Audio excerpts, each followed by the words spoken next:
2 of my blog post on change and cancer diagnosis and sort of how I'm feeling day 2, I guess, not quite 24 hours, but now I have the perspective of one night's sleep and more importantly, there's a bunch of stuff I wanted to say in the first video that I forgot that wanted to post here or just say in this video. So the first part is I think when I was first thinking about it, I was super optimistic and positive, and I think a lot of that reason is I have a lot of friends who have had cancer and have had various treatments and all seem to be doing really well. I don't know their intricate health situations, but I think that was my first thought was to all of them.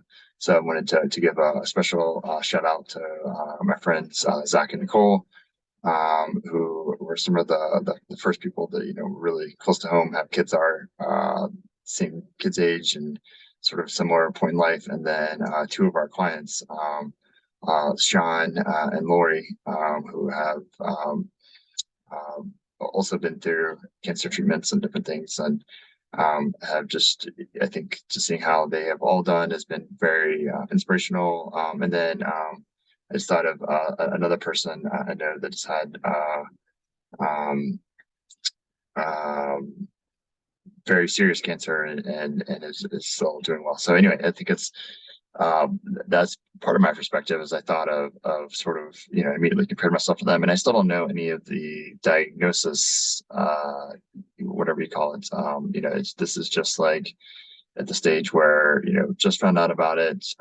Until they remove the tumor, we won't really know much about it, and then they're gonna do some other testing of lymph nodes and things, and then at that point, then they will decide if they want to do more scans of the body and things like that. And so then we'll start to figure out more. So we're still in that very early stage. So, until we find out that it is progressed really far or something like that, I'm going to assume that I'm in the lucky category, but, that's me just being optimistic. And I think that the next thing was sort of just how I woke up this morning. Oh, actually, first of all, I forgot to mention this on my run. It was super funny because maybe I just self-select songs, but I was listening to a Spotify playlist, the daily mix one or something like that, and it had all these songs that were like live life to the fullest and be happy and all these sort of things. That's sort of my messaging of my life, I guess, and how I wanted my life, live my life. But then I woke up this morning. Well, actually woke up early and went to a networking meeting for the Denver Advisory Board, and super great meeting. They had the Denver Santa Claus shop there speaking, and just a great organization. Fun to hear their stories of how they're helping people, but also to just get out and see people. And it reminded me of one of my dad's favorite movies and quotes, which was the Shawshank Redemption, and Morgan Freeman. And I don't remember the context of it, but his line is, it's either time to start living or time to start dying. And so I think, it's in this day 1, I guess, there's probably a lot of things I can do differently. I think I'm definitely going to change, some things. I think some of this may be caused by stress or the things. I don't really know the causes of it, but, going to try to de-stress my life a little bit. And maybe I mentioned some of that yesterday about offloading some things. So that's been nice. Even this morning, I sent a referral that came into me to somebody else just to not have that on my plate for now. But yeah, I think that's a quote that I remember even in in college, I guess. I went skydiving and thought of that quote before I went skydiving. I also went bungee jumping and did some of the things. I have no idea how dangerous skydiving or bungee jumping is compared to getting cancer. But there's risk in all these things. Even just they say all the statistics of driving in a car is probably the most dangerous thing we do every day.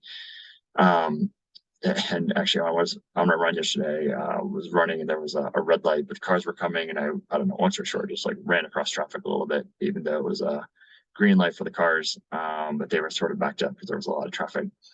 But so I was thinking about that, like maybe I was extra risky because maybe I don't know what went through my head exactly, but I think basically it was, can I make it, or is this car going to slow down? and can I make it? But long story short, I think I was just thinking of all of the good outcomes that I've seen and sort of put myself into that boat until I hear otherwise. And I think well, we will figure out the worst case scenarios as we get those diagnoses. But right now I'm super optimistic and positive, and mainly because of those friends that I know, and that's sort of just the nature of who I am. But also, falling back to Morgan Freeman, or Red is his character's name. I think even if you have that horrible diagnosis, you can still make that choice to live the best day you're gonna live. And I think that's super important, and something that I wanted to say. And then also, I was in such a rush, I totally, since this is a video for part 2 of a video for my kids, I forgot to tell them how much I love them. So I was rushing down to let Marcella, our nanny, go. But anyway, this is part 2. Thanks for watching, and I appreciate any thoughts you have. All right, have a great day. Thanks. Bye.